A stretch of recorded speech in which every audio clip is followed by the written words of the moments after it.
Bray Wyatt is back in WWE.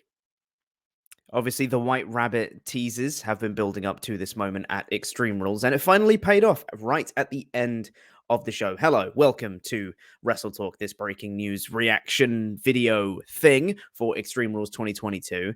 I'm Jobber P. Cornell, and yeah, Bray Wyatt is back in WWE. Everyone thought that the White Rabbit teasers were leading up to a Bray Wyatt return, and as it turns out, everyone was right. This happened right at the end of the show, after the main event of Seth Rollins and Matt Riddle. But to be honest, it didn't really matter where it came on the card because Bray didn't interact with anybody. All that happened after the main event, the logo came up in the corner, and we're like, "Thanks for joining us. That's the show." And then logo fades out, lights cut out. Nice little touch from the commentary, being like, "We still on air? What's happening? What's going on?" Then all the people in the crowd lighting up their phones, the Fireflies were back, and then it just cut to various bits from Bray's past. So he had the whole world in his hands playing around the arena. And then it got to spotlights of people in different costumes. So there was one person in Huskus the Pig Boy costume. There was another person in a Mercy the Buzzard costume, and then the Ramblin' Rabbit costume. And then it cut to, there was like a door on the stage. It cut up to the Tron, and it showed like the old dilapidated Firefly Funhouse set. Cobwebs all over it, and an old recording of the Firefly Funhouse theme. It was like a record that was scratching and being reversed and things like that. Cut to an image on the TV where very cryptic, normal Bray Wyatt stuff, him in a new mask, and all like the "Who killed the world? You did" stuff. Very distorted voice, classic Bray Wyatt cryptic nonsense. And then it cut back to the arena. There was the door there. The door opened, and out walks Bray Wyatt with the lantern, the normal lantern, not the, excuse me, not the decapitated head Bray Wyatt lantern, but just his old lantern once again. As he walked out, new mask on, which I'm assuming is going to be called the White Rabbit mask, I assume. And then he reveals, he takes off the mask. It's Bray Wyatt underneath. Everyone goes nuts.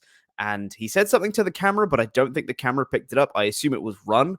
And then he blew out the lantern. And that was it. That is the return of Bray Wyatt. So there's no immediate direction of what he's going to be doing on WWE, whether he's on Raw or SmackDown or whatever. We don't know currently.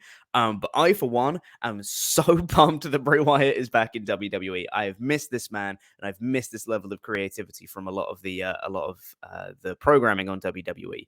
And this is so exciting. I can't wait to see what he does next. And this was a long return. This took quite a few minutes to hit all the different beats and the big reveal of the White Rabbit thing.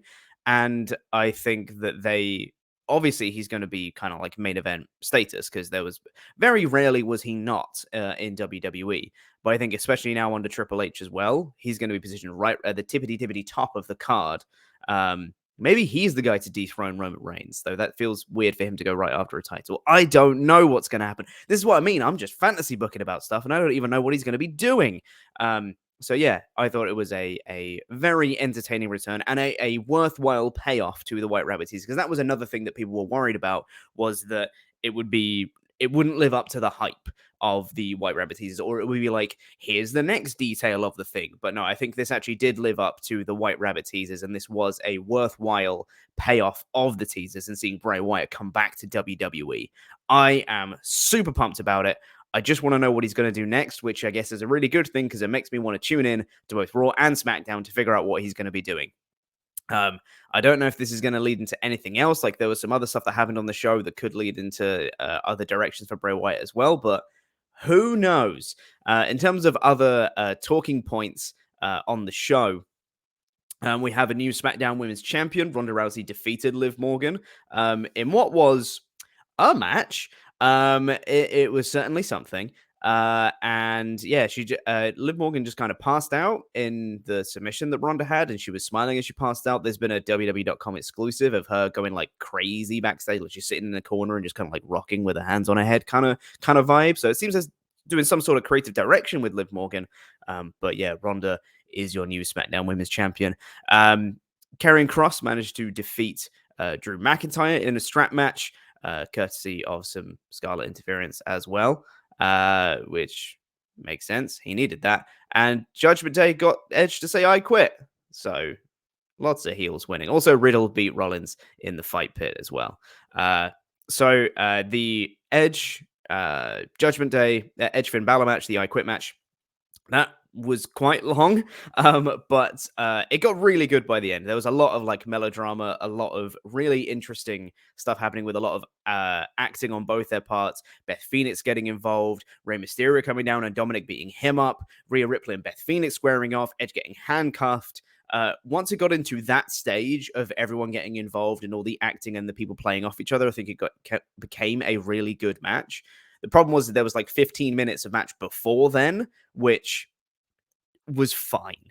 It just felt like it dragged a little bit. But it was still very, very fun by the end, and I enjoyed it quite a lot. The fight pit match was good fun. Though the crowd, I think, were just wanting Bray Wyatt at that point. They knew he was going to be coming back after this match, so they just wanted this match to be over so they could see Bray Wyatt come back.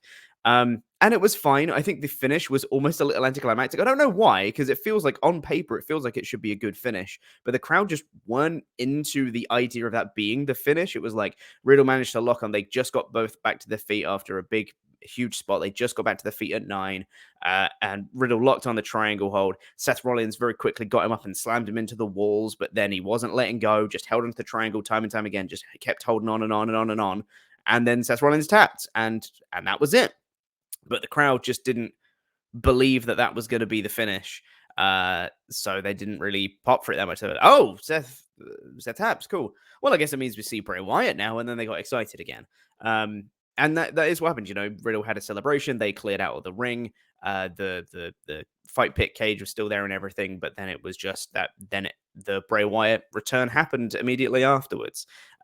We also had Bianca Belair retaining her Raw Women's Championship over Bayley. Very fun match, that one. Sickening final spot of Bayley on the receiving end of a KOD while holding half of a ladder above her. So it flipped round and then she landed on the she had some blood on her at the end. Looked rough. Looked real rough.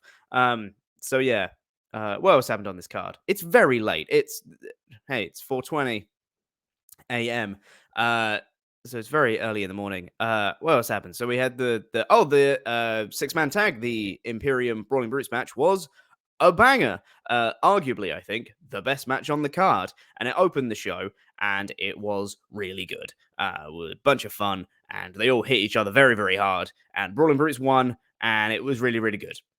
I don't really have too much else to say about that. It was just really, really good.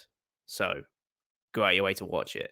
I think this was a mixed bag of a show, but the Bray Wyatt return at the end definitely assisted this show in becoming very, very good, I'd say. I'm very, very pumped to see him back. Can't wait to see what he's doing next. And we'll be having a full breakdown review of Extreme Rules 2022 coming up later today.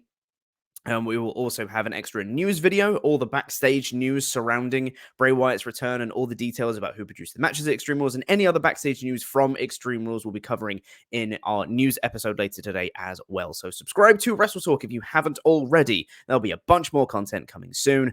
And like the video if you haven't already as well. That would be super cool of you. I've been Chubba Peacock from WrestleTalk, and that was Extreme Rules 2022. It was a good one, I think. Was it good? It started good and ended good.